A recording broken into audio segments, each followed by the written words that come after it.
Welcome to Picsart 101. Today, it's all about how to use brushes and make your own custom ones. With just one swipe, Brushes takes your photos from drab to fab. We have many brushes to choose from, and we also get seasonal brushes to use during the holidays. Let's try them out.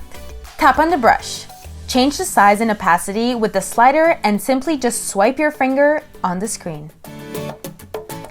If you want to add more detail to your edits, you can use our dotted, neon, and basic outline brushes. It's so simple to use.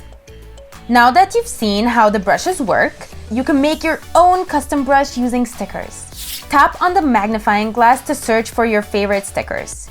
You can create realistic brushes or you can make surreal ones. We're gonna create a clouds brush. And swipe! You could have more fun with it and make your own custom sticker brush of your pet or friends.